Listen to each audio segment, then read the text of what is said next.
একজন মধ্যবিত্ত ঘরের হাউসওয়াইফ হয়ে স্বামীর অল্প ইনকামে স্বাদ আর সাধ্যের মধ্যে আমি আমার শখের জিনিসগুলো একটু একটু করে এইভাবেই পূরণ করি। শুভ সকাল বন্ধুরা, কেমন আছো তোমরা সবাই? আশা করছি তোমরা সবাই যে যেখানে আছো ভালো আছো, সুস্থ আছো। আর তোমাদের সকলের ভালোবাসাতে আমরাও ভালো আছি। আমার আরও একটি নতুন ভিডিওতে তোমাদের সবাইকে অনেক স্বাগত জানাই। আজ হচ্ছে শুক্রবার আর এখন বাজে ঘড়ির কাঁটায় ওই সকাল 8:30 মতো। তাহলে চলো আজকের ভিডিওটা এখন থেকেই শুরু করছি। আশা করি এই ভিডিওটা তোমাদের একটু হলেও ভালো লাগবে। তো বন্ধুরা, তোমাদের কাছে কিছুই না, শুধু একটাই অনুরোধ, ভিডিওটা পুরোটা দেখার জন্য অনুরোধ রইল। তো এই যে ঘুম থেকে উঠে সমস্ত বাসি কাজগুলো সেরে তারপর চান করে চলে এসেছি সোজা ঘরে। তো পুজো তো দিতে পারবো না, তো আগামীকাল থেকে পুজো দেওয়া আবার স্টার্ট হয়ে যাবে। আর এখন হাজব্যান্ডের ছুটি আছে বলেই দুটো দিন একটু দেরি করেই ঘুম থেকে উঠছি। এটা কিন্তু রোজই বলি তোমাদেরকে, কেননা তোমরা ভাবে যে দেরি করে ঘুম থেকে উঠছি কেন, কিন্তু হাজব্যান্ডের ছুটি বলেই। আবার 2 তারিখ থেকে হাজব্যান্ডের ডিউটি শুরু হয়ে যাবে, ছেলেদেরও স্কুল শুরু হয়ে যাবে। তখন তো আর এই 8টা অবধি ঘুমানো যাবে না, তখন সেই আবার আগের রুটিনে আমাকে ফিরে যেতে হবে। তো এইদিকে দেখো বিছানাটা গুছিয়ে নিয়েছি। এখন বিছানার চাদরটা একটু ভালো করে ঝেড়ে টান টান করে পেতে রেখে দিই। আর বিছানার চাদরটা যদি টান টান না হয়ে থাকে না, ভালো লাগে না। কিন্তু কতক্ষণ, বেশিক্ষণ না, ওই হয়তো 5-10 মিনিট কিংবা আধা ঘন্টা, একটু পরেই আবার আগোছালো হয়ে যাবে। তো সেই দিন যে শাকটার নাম বলেছিলাম তোমরা অনেকেই চিনতে পারোনি। এই যে দেখো সেই শাকটা দেখতে পাচ্ছ। তো তোমরা কি সত্যি কেউ চিনতে পারছো? আর না চিনে থাকলে কমেন্ট করে জানিও। আজকে শাকটা এনেছে, শাকটা কিন্তু পাতাগুলো দেখো বেশ বড় বড়, আর গাছটাও বড়। দেখো ডোগাগুলো কেটে কেটে এনেছে। আর এই শাক দিয়ে মানে একটু ঝোল করে পেঁয়াজ রসুন দিয়ে খেতে কিন্তু বেশ ভালো লাগে। তাই তোমাদেরকে আজকে একটু বেশ ভালো করে কাছের থেকে দেখালাম যে শাকটা অনেকেই তোমরা চিনতে পারোনি, অনেকে বলতে অনেকেই, কিন্তু আমাদের এখানে আবার এই শাকটা প্রচুর পাওয়া যায়। তো যাই হোক, চলে আসলাম রান্নাঘরে, একটু চা করব। তো চিনির কৌটোটা খালি হয়ে গেছিলো, তো সেটা একটু ধুয়ে দিয়েছি। আর আমি না সব সময় কি যেই মাসকাবারির জিনিসগুলো যেই কৌটোতে রাখি, সেটা যখন শেষ হয়ে যায় তখন সঙ্গে সঙ্গে ধুয়ে তারপরে রেখে দিই। তাহলে কি হয় বলো তো, ওই একবারে সব কিছু বের করে আর ধুতে হয় না। যখন যেটা শেষ হবে সাথে সাথে সেটা ধুয়ে আবার রেখে দিলে পরে মানে নোংরাও কম হয় আর কাজেও কিন্তু অনেকটা সময় বাঁচে। তো এইদিকে রান্নাও বসিয়ে দিয়েছি চাটা খেয়ে। আর ওই যে আরেকজন চলে এসেছে সকালবেলা গল্প করতে, গল্প বুড়ি। তো ওনাকে তো ওই যে ওখানে বসিয়ে দিয়েছি, আর একটা একটা করে গল্প তো বলেই যাচ্ছে, মানে ওনার সঙ্গে তো আমাকেও মুখ চালাতেই হবে। তো আমারও কিন্তু মুখ চলছে, দুজনে মিলে গল্পই করছি। আর ওইদিকে আমি ভাতটাও বসিয়ে দিয়েছি। আর আজকে জানো তো হাজব্যান্ড সকাল সকাল এই যে বাড়িতে থাকলে এই কাজগুলো করে। এই যে দেখো কি মাছ নিয়ে এসেছে। এই মাছ কাটতে বলো তো কতটা সময় লাগবে। এমনিতে আমি মাছ কাটতে অতটা ভালো পারি না, তারপরে এই ছোট মাছ, মানে ছোট মাছ দেখে মাথাটাই আমার গরম হয়ে গেছে। এই মাছগুলো অনেকটা সময় লাগবে কাটতে। তো যাই হোক, সকালের কিছুটা খাবার রেডি করে তারপর মাছ কাটতে বসবো। তো হাজবেন্ড বললো শাকটা করে দাও আর ভাত করে দাও, ভাজ হয়ে যাবে।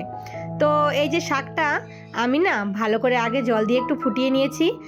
তারপরে এটাতে সম্বার দিলাম একটু রসুন, পেঁয়াজ আর 2টো শুকনো লঙ্কা আর একটু হচ্ছে কালো জিরা, আর এই যে শাকটা ঢেলে দিলাম। তো শাকটা কিন্তু এই যে এইভাবে খেতে বেশ ভালো লাগে গরম গরম ভাতের সাথে। আবার ঠান্ডা হয়ে গেলে কিন্তু ভালো লাগে না। যে কোনো জিনিস দেখবে একটু গরম গরম খেতেই কিন্তু বেশ ভালো লাগে। তো ওইদিকে শাকটা নামিয়ে নিয়েছি। আর এই যে কিছুটা লঙ্কা ছিল, শুকনো লঙ্কা, তো লঙ্কাগুলো বোটা ছাড়িয়ে এখন কৌটোতে ভরে রেখে দিই। আর আমি কিন্তু সব সময় এইভাবেই, এই যে শুকনো লঙ্কা যখন আনে তখন লঙ্কার বোটাগুলো ছাড়িয়ে তারপর কৌটোতে রেখে দিই। এইভাবে রেখে দিলে কৌটোটা মানে জায়গাও অনেক হয় লঙ্কাগুলোর, আর হচ্ছে তোমার অনেক সময় তাড়াহুড়ো থাকে, তখন এই যে ঝামেলাগুলো হয় না। আর দেখবে যদি এইভাবে রেখে দিই না বোটা শুদ্ধ, তাহলে জায়গাটাও কিন্তু বেশি লাগে।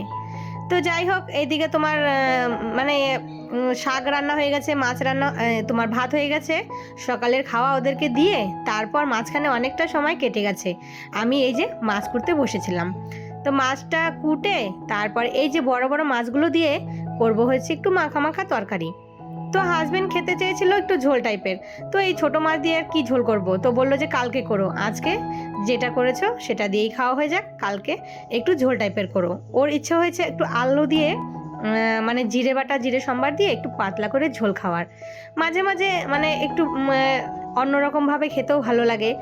যাই হোক, আজকে আলু বেগুন আর একটু সিম দিয়েছি, নামানোর আগে এই যে একটু ধনেপাতা দিয়েছি, আজকে আর পেঁয়াজ টিয়াজ কিন্তু কিছু দিইনি। আর এই যে তরকারি, তো তরকারিটা এই যে এখন আমার হয়ে গেছে, এটা আমি নামিয়ে নিলাম। তো রান্নাবান্না শেষ, এর মধ্যে একটা পার্সেল এসেছে, তো পার্সেলটা আমি আর খোলার মানে সময় পাইনি, ভেবেছিলাম পরে খুলবো, না ছেলের তখনই খুলতে হবে। মানে মার যদি কোনো কিছু আসে সেটাতে কিন্তু সব থেকে উৎসাহ থাকে এই বাচ্চাগুলোর, যে পার্সেলে কি এসেছে সেটা খুলবো, দেখবো কি আছে না আছে। দেখো ছোট ছেলে যেই দেখেছে পার্সেলটা অমনি বলছে আমি খুলবো, মানে ও খুলতে পারছে না, আমি ওকে দেখিয়ে দিলাম এইভাবে এইভাবে খোল। তো এই যে দেখো কি সুন্দর করে প্যাকেটিং করেছে, মানে প্যাকেটটা খুব সুন্দর করেছে, একটা প্যাকেটের ভিতরে আবার আরেকটা প্যাকেট করেছে যাতে জিনিসটা নষ্ট না হয়। প্যাকেটিংটা দেখে আমার খুব ভালো লাগলো, যে এইভাবে জিনিসটা আসলে হয়তো নষ্ট হয়ে যেতে পারে, তার জন্য দুটো প্যাকেট করে দিয়েছে, যাতে একটা প্যাকেটও কিছু হলে পরেরটাতে কিছু হবে না। ওই যে বললাম না, মার যদি কোনো পার্সেল আসে সব থেকে বেশি উৎসাহ খোলার জন্য ছেলেদের মানে বাচ্চাদের, যে মার কি পার্সেল এসেছে দেখি। আমি বললাম এটাতে একটা মেকআপের জিনিস আছে, মানে ও তবুও জিনিসটা খুলবেই, দেখবে ভিতরে কি আছে। আর যেই খুলেছি অমনি দেখতে পারলে আঙ্গুল দিয়ে ওখান থেকে একটু মানে আইশ্যাডো নিয়ে লাগিয়ে নিল। তো ছেলে কিন্তু মানে দেখে বলল যে ও তুমি এগুলো এনেছো, ওকে আমি বলেছি কিন্তু তবুও ওর এই জিনিসটা দেখার জন্য খুব ইচ্ছে ছিল। যাই হোক, জিনিসটা খুব ভালো এসেছে আর একদম সস্তা, জানো তো। ওই যে বললাম না, এই যে একজন মধ্যবিত্ত ঘরের বউ হয়ে এই যে নিজের শখ আহ্লাদগুলো এইভাবে একটু একটু করে পূরণ করি, কেননা আমাকে তো সংসারও দেখতে হবে আর নিজের শখ আহ্লাদটাকেও একটু একটু করে পূরণ করতে হবে। তাই অনেক সস্তায় পেয়েছি, অফারে ছিল, তাই জিনিসটা আমি অর্ডার করলাম। তারপরে চলে এসেছি একবারে দুপুর ওই 2:30 মতো বাজে। তো বললাম না মাছ রান্না করেছি, মাছ দিয়ে ভাত আমার একদমই খেতে ইচ্ছে হচ্ছে না। তো ছেলে বললো কি মা আমাকে একটু বেগুন ভাজা করে দাও। তো আমি ভাবলাম চলো বেগুন ভাজা দিয়ে আজকে একটা নতুন রেসিপি ট্রাই করব।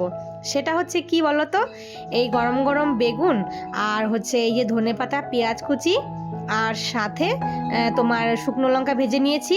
তো এটা ভালো করে লবণ দিয়ে চটকে তারপর এই যে গরম গরম বেগুন ভাজাটা, এটা আজকে ভর্তার মতন করব। তো এটা দিয়ে খেতে কিন্তু বেশ ভালো লাগে। তো তোমরা কিন্তু অবশ্যই একদিন ট্রাই করে দেখতে পারো। মানে বেগুন পোড়া যেটা মাখি সেটা না হয় ভেজেই মাখলাম, খেতে কিন্তু দারুণ লাগলো। আমি কিন্তু আর মাছ টাছ দিয়ে ভাত খাইনি। আর রাতের বেলা কিন্তু আবার করেছিলাম কি বলতো, খিচুড়ি। হাজব্যান্ডের আবদার হয়েছে, আর ঠান্ডার দিনে একটু খিচুড়ি হলে ভালোই হয়। তো খাওয়া দাওয়া হয়ে গেছে, এখন এই যে থালা বাসনগুলো মেজে রেখে দিচ্ছি। তো চলো বন্ধুরা, আজকের ভিডিওটা এখানেই শেষ করি, আবারও দেখা হবে।